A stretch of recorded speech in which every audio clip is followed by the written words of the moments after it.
Assalamualaikum warahmatullahi wabarakatuh. This is Maima Yusuf. Welcome back to my channel. Today the topic of discussion is fear. ठीक है, fair और hope दोनों ईमान का हिस्सा है. ठीक है, अगर आप में फेयर ना हो, सिर्फ होप हो, फिर भी मसला है.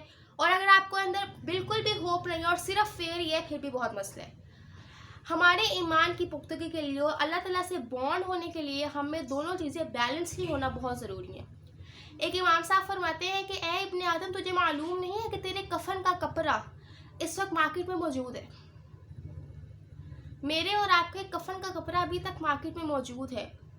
और जब हम इस दुनिया से चले जाएंगे तो उसी मार्केट से हमारा कोई फैमिली मेम्बर जाएगा, उस कपड़े को लेकर आएगा, हमें उसमें रैप किया जाएगा और हमें कब्र में दफना दिया जाएगा. तो उनका कहने का मकसद ये क्यों था? उनका कहने का मकसद इस वजह से था कि हम इस बात का खौफ अपनी ज़िंदगी में लेकर आए कि हमने अल्लाह के पास जाना है.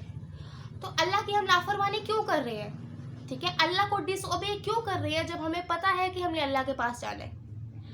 जब हमें पता है कि हमने अल्लाह के सवालों के जवाब देने हैं, तो फिर हम अल्लाह को डिसओबे क्यों कर रहे हैं? अल्लाह को डिसप्लीज क्यों कर रहे हैं?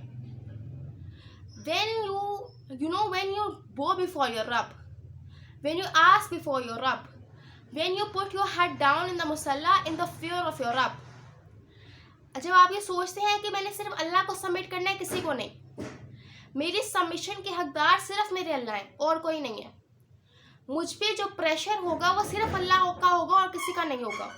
When you have this feeling in your mind, in your heart, तब आपके अंदर एक फेयर पैदा होगा अल्लाह पाक का. अल्लाह ने ही जन्नत बनाई है, तो हम सोचते हैं कि वो जन्नत कितनी खूबसूरत है, जिसे ना किसी आँख ने देखा है, ना किसी कान ने सुना है, ना किसी दिल ने कभी उसका गुमान किया है. अगर अल्लाह ने वो जन्नत इतनी खूबसूरत बनाई है, तो आप सोचें कि अल्लाह ने ही जहन्नुम भी बनाई है. अल्लाह ने ही वो जगह बनाई है जो कि बहुत बुरी है, बेअसल मसईर, बहुत बुरी जगह है. और उस जहन्नुम में सिर्फ काफिर नहीं जाएंगे, मुसलमान भी मौजूद होंगे. वो मुसलमान ही मौजूद होंगे जिनकी अल्लाह पाक ने जिन्हें नेमतें दी, लेकिन उन्होंने उन नेमतों की नाफरमानी की, उन्होंने अल्लाह को ओबे नहीं किया. होप तो बहुत ज़्यादा थी, इस बात का तो मुकम्मल तौर पर उन्हें इल्म था कि अल्लाह ताला बहुत ज़्यादा गफूर और रहीम है, लेकिन इस बात का अनफॉर्चुनेटली इल्म नहीं था कि अल्लाह ताला जो है शदीदुल अक़ाब भी हैं, कहार भी हैं, जब्बार भी हैं. तो make sure you have the fear of Allah. जब आपको अल्लाह ताला से डर लगता है ना, जब आपको पता है कि अल्लाह ने जहन्नुम बनाई है, कहीं मैं उस जहन्नुम में ना चला जाऊं, जब आपको इसका इल्म होता है, तो आपके आमाल भी सीधे हो जाते हैं. आप एक स्ट्रेट पाथ को लीड कर रहे होते हैं, एक ऐसे पाथ को लीड कर रहे होते हैं जो आपके जन्नत का रास्ता दिखाता है. तो मेक श्योर कि you have the fear of your रब. ठीक है, कोई भी काम करने से पहले इस बात का इल्म बहुत ज़रूरी है कि ये पाथ हमें कहाँ लीड कर रहा है, जन्नत में या जहन्नुम में.